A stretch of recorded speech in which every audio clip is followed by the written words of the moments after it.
मित्रों, आज की एक कहानी है मनीष, उसकी पत्नी रश्मि और गांव के एक हॉन्टेड तालाब की।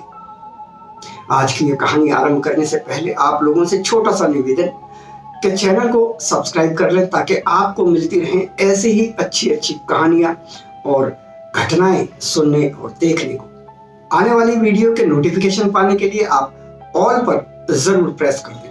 अब बढ़ते हैं आज की कहानी की ओर। दिल्ली में रहने वाले मनीष और उसकी पत्नी रश्मि के पैतृक गांव घूमने के लिए आए हुए थे। इस गांव का नाम था चंद्रपुर। यह गांव बहुत ही खूबसूरत था। चारों ओर से पहाड़ों से और जंगलों से यानी कि पूरी हरियाली से घिरा हुआ था। लेकिन इस गांव में एक ऐसी जगह भी थी जहां जाने से लोग कतराते थे, डरते थे, और ये था इस गांव का तालाब, इस गांव का पौंड।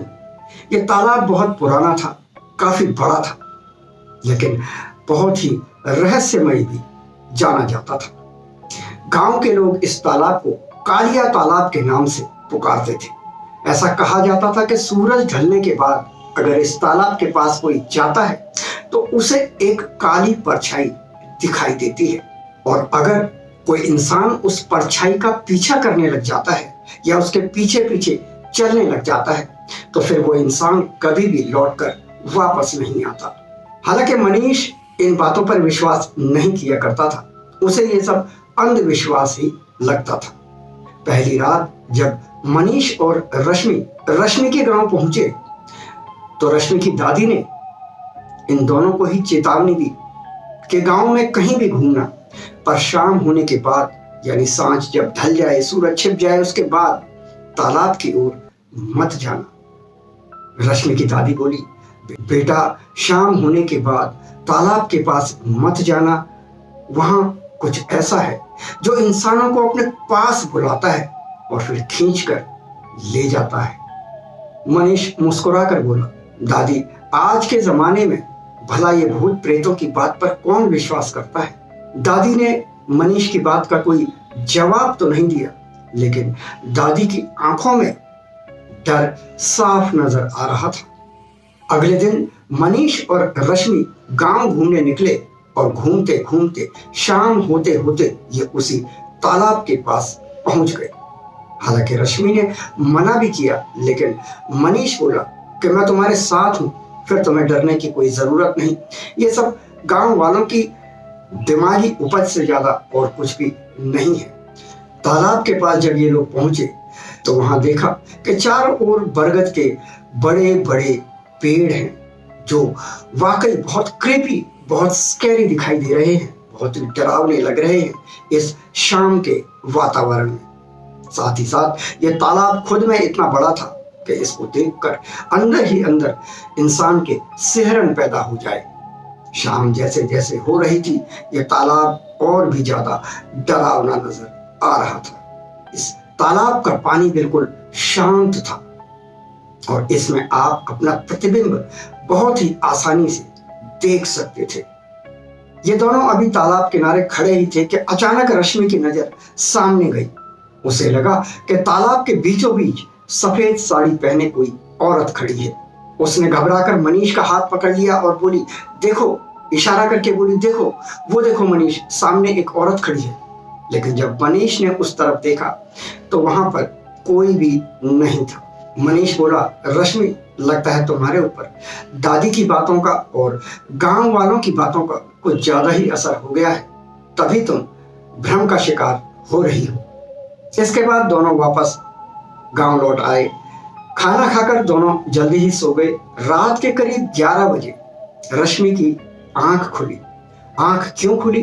क्योंकि उसे अपने कमरे के बाहर किसी की चलने की आवाज, कदमों की आहट और साथ ही साथ पायल के बजने की आवाज आ रही थी।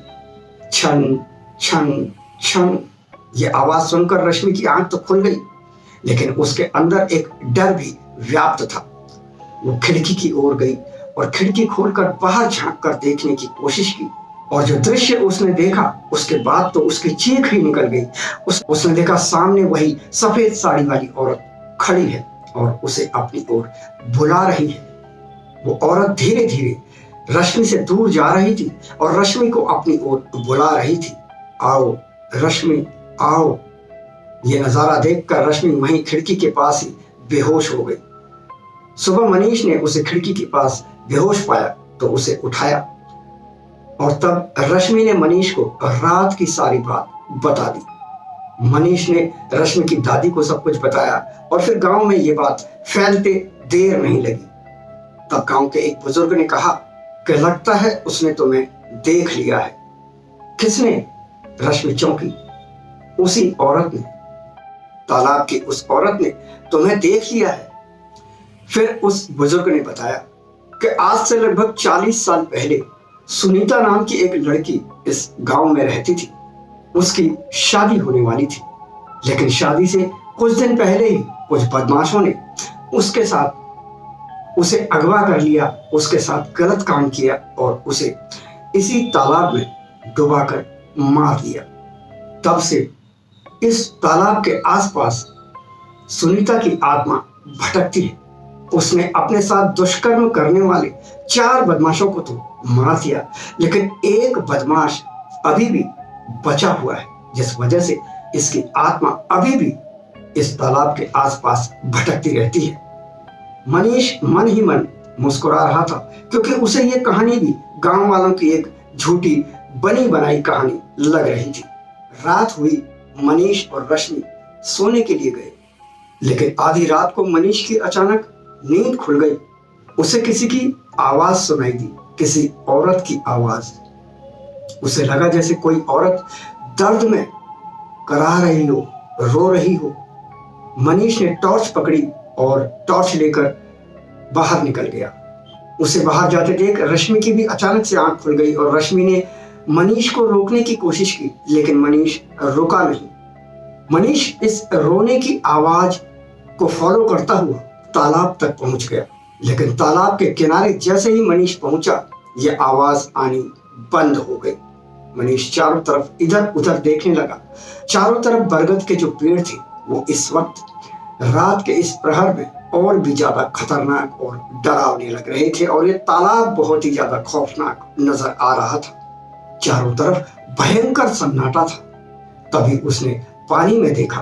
पानी में उसका प्रतिबिंब उसे नजर आ रहा था कि तभी अचानक उसके पीछे से एक और प्रतिबिंब पानी में उभर कर आया।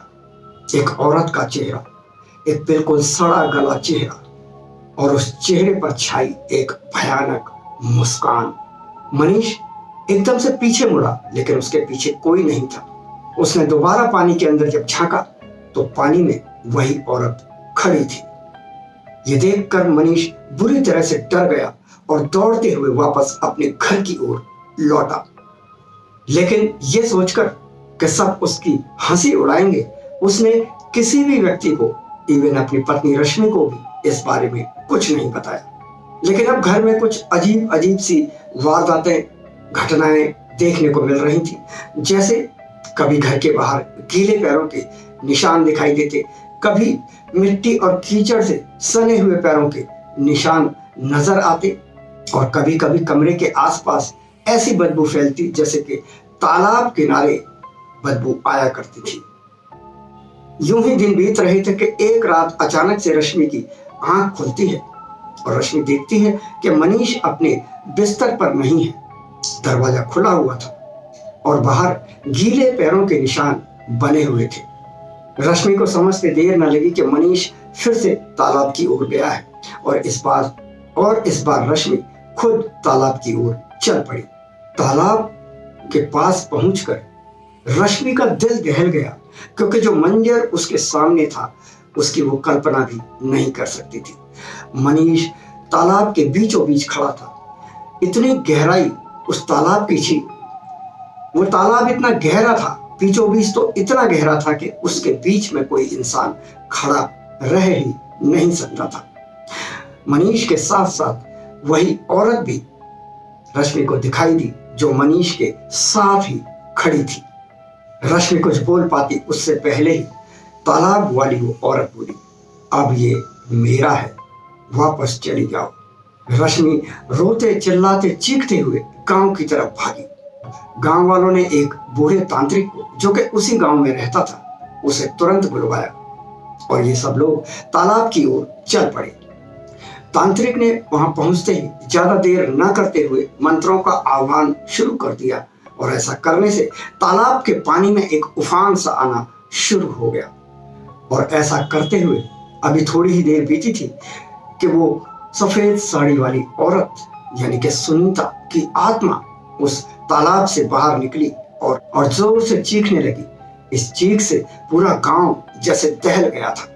तांत्रिक ने पूछा, आखिर तुझे शांति मिलती क्यों नहीं है? न जाने कितने लोगों को तू इस तालाब में डुबोकर मार चुकी है। तब सुनीता की आत्मा बोली कि मुझे तब तक शांति नहीं मिलेगी, मेरी आत्मा को तब तक शांति नहीं मिलेगी जब तक वो बचा हुआ एक व्यक्ति सजा नहीं पालेगा।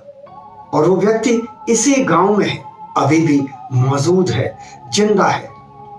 अब या तो गांव वाले उसे मेरे हवाले कर दें या वो खुद पश्चाताप करते हुए मेरे पास आ जाए, तभी इस गांव को मुक्ति मिलेगी, वरना मेरी आत्मा को शांति नहीं मिलेगी और मैं इस गांव को कभी मुक्त करूंगी नहीं। तभी गांव का एक बूढ़ा व्यक्ति सामने आया और बोला कि हाँ, मैं हूं वही बचा हुआ आखिरी गुनहगार, तुम्हारा आखिरी गुनहगार। लो, मैं तुम्हारे पास आ रहा हूं। ये कहते हुए वो तालाब के अंदर जाने लगा। देखते ही देखते सुनीता ने उसे तालाब में अपनी ओर खींच लिया और खुद भी गायब हो गई, जैसे पानी के अंदर दोनों ही समा गए हों। उसी क्षण तालाब का जो उफान था वो भी रुक गया और गांव में जैसे एक शांत वातावरण होता है वो छा गया। मनीष अब किनारे पर, तालाब के किनारे पर बेहोशी की हालत में पड़ा था। गांव वाले उसे उठाकर गांव वापस लेकर आए और उसे होश में लाए। मनीष के ठीक हो जाने पर कुछ दिनों बाद रश्मि और मनीष वापस गांव से अपने शहर की ओर लौट आए। गांव वाले आज भी कहते हैं कि अमावस की रात को जब हवा बिल्कुल थम जाती है तो तालाब के किनारे आज भी एक सफेद परछाई दिखती है। वो किसी को नुकसान नहीं पहुंचाती, लेकिन सतह पर, तालाब की सतह पर चुपचाप खड़ी जरूर रहती है, मानो वो अब भी किसी का इंतजार कर रही हो। तो दोस्तों, आज की ये कहानी आपको कैसी लगी हमें कमेंट बॉक्स में लिखकर जरूर बताएं। साथ ही साथ चैनल को कर दें सब्सक्राइब। नोटिफिकेशन पाने के लिए ऑल बटन पर जरूर क्लिक करें। वीडियो पसंद आई हो तो इसे अधिक से अधिक लोगों तक शेयर करें। मैं लेता हूं अब आपसे आज्ञा, फिर मिलता हूं अगली वीडियो में। नमस्कार।